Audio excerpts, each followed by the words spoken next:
अकल्पनीय सौंदर्य अर्थात जिसकी कल्पना करनी भी मुश्किल हो। आप सुन रहे हैं ऑडियो हॉरर स्टोरी मेरे यानी नंदनी के साथ। रात का समय, चांदनी रात है, हवाएं तेज चल रही हैं, चारों तरफ सन्नाटा पसरा हुआ है। गांव के लोग अपने अपने घर के बाहर लालटेन लगाकर दरवाज़ा बंद कर चुके हैं। श्याम का घर मिट्टी से बना हुआ है। अंदर एक मिट्टी का चूल्हा है जिसमें अभी भी आग जल रही है। दीवार पर एक तस्वीर टंगी हुई है जो हवा के झोंके से हिलडुल रही है और घर के बिल्कुल बीच में 2 चारपाई पड़ी हुई है।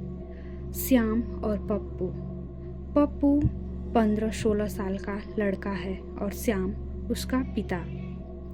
श्याम पप्पू से, बेटा बहुत देर हो गई, सबने बाहर लालटेन लगा दी है और दरवाजे भी बंद कर लिए हैं। मैं भी जल्दी से लालटेन बाहर लगा देता हूँ और तुम दरवाज़ा बंद कर देना। तभी पप्पू श्याम से कहता है, पापा क्यों लोग रात को घर के बाहर लालटेन जलाते हैं और पीछे के जंगल। तभी श्याम, बस चुप, एकदम चुप हो जा, पीछे के जंगल का नाम लेना जरूरी है क्या। तब पप्पू, पापा आप हर बार यही बोलकर मुझे चुप करा देते हैं, लेकिन इस बार नहीं। मुझे बताइए क्या है पीछे के जंगल में। इस पर श्याम कुछ देर शांत हो जाता है, लेकिन फिर कहता है, अच्छा सुनो, तुम मेरी बात मानोगे तो नहीं। मैं बताता हूँ, यदि उनसे बचना है तो हमें अपने दरवाजे पे लालटेन जलाना होगा। गांव में हर कोई लालटेन उनसे बचने के लिए ही तो जलाता है। पप्पू पुनः पूछता है, किससे बचने के लिए। श्याम, उनसे जो हमसे बातें करना चाहते हैं, जो हमारे साथ गाना और नाचना चाहते हैं। ये बात सुनकर पप्पू को थोड़ा अजीब लगता है और वो श्याम से कहता है कि तो इसमें बुरा क्या है, ये तो अच्छा है ना कि कोई हमारे साथ नाचना और गाना चाहता है, बातें करना चाहता है। फिर श्याम, नहीं नहीं बेटा, ये अच्छा नहीं, बुरा है, बहुत बुरा है। इसीलिए तो कोई गांव वाला उनसे बात नहीं करना चाहता।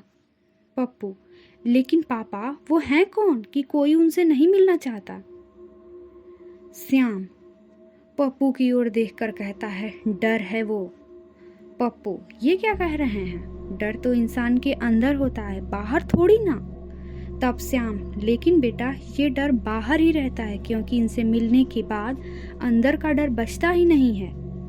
पप्पू, पापा आप क्या कह रहे हैं, मुझे कुछ समझ में नहीं आ रहा, ठीक से बताइए ना। तब श्याम, ठीक है सुनो। एक दिन की बात है, रात का समय था, मैं तब 18 या 20 का रहा होऊंगा। सामने वाले घर में एक पति पत्नी रहते थे। पति का नाम रामू था।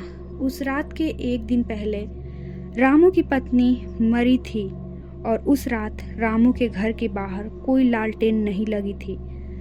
रात के करीब 11 या 12 बज रहे होंगे। हवाएं तेजी से चल रही थी। कुत्तों के भौंकने की आवाज़ बहुत धीमी धीमी आ रही थी। अचानक मेरी नींद टूट गई। जब मुझे लगा कि अचानक कुत्तों की भौंकने की आवाज़ें बंद हो गई, मैंने खिड़की से बाहर झांका तो मेरी सबसे बड़ी गलती थी यही कि मैं खिड़की से बाहर झांका। पप्पू, पापा ऐसा क्या देखा आपने खिड़की के बाहर। श्याम, डर को। पप्पू, क्या डर, कौन था डर। श्याम, वही 3 औरतें जिनकी सुंदरता अतुलनीय थी, अकल्पनीय थी, अद्वितीय थी। आज तक मैंने वैसी सुंदरता नहीं देखी। सुंदर कपड़े, बड़े बड़े काले व सुनहरे बाल, चेहरे पर अत्यंत तेज और तीनों के हाथ में एक एक सितार, जैसे वो शायद गाना बजा रही थी, लेकिन मुझे कुछ सुनाई नहीं दिया। तभी वो तीनों औरतें रामू के घर के बाहर आकर खड़ी हो गई। उनके बाल और उनके कपड़े तेज हवा में लहरा रहे थे और लहराते हुए अत्यंत सुंदर लग रहे थे। फिर थोड़ी ही देर में रामू घर से बाहर आया और उन्हें अपलक आंखों से देखने लगा।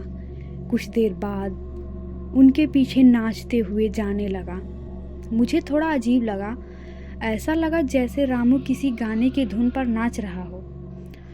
उनके कुछ दूर जाने के बाद मैं भी घर से बाहर आया और उनके पीछे जाने लगा। जैसे ही मैं घर से थोड़ा आगे बढ़ा और अंधेरे में मुझे भी बहुत सुंदर सुगंध आने लगी और बाजे की धुन भी सुनाई देने लगी।